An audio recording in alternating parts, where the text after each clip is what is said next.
Shir jaraa'id oo magaalada Hargeysa ku qabteen afhayeenka ciidanka booliiska Somaliland Faisal Xiis oo ay weheliyaan mas'uuliyiin ka tirsan ciidanka booliiska ayaa waxay ku sheegeen inay dacwad ka gudbin doonaan wargeyska Foore oo si maalinle uga soo baxa magaalada Hargeysa kuwaas oo sheegay inuu ka qoray warbixin dheer oo ka hadlaysa ciidanka booliiska Somaliland taas oo ay ku tilmaameen been abuur.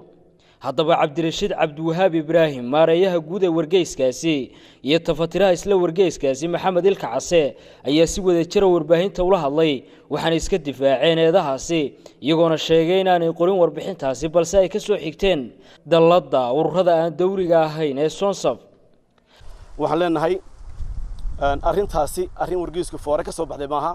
waa arrin institution kale ka timid oo aan wargeyska Foore geyin arrintaasi wargeyska Foore waxa uu ku aasaasan yahay mabaadi sharci waxa uu ku aasaasan qawaaniin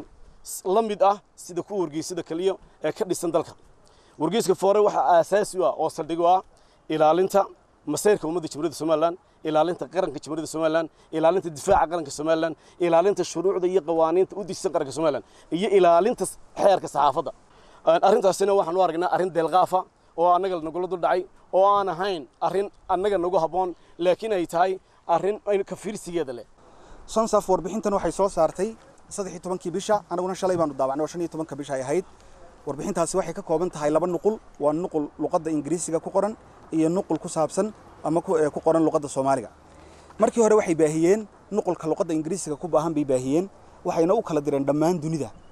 warbixintani ma aha warbixin propaganda ah oo dacaayad ku ah ciidanka Somaliland ma aha waa warbixin dhisma ah saan idin sheegay dhamaantiin oo akhrideen bulshadana waxaanu doonaynaa inaanu ka shaafi tirno wargeysku warbixinta inaanu isagu qorinay uu baahiyay warbixintu shaqada aanu qabanaa as warbaahin ay idinku aynu wada ognahay waxa weeyaan inaynu wax baahino oo aynu bulshada wargaarsiino warbixintan waxay ka soo baxday hay'adda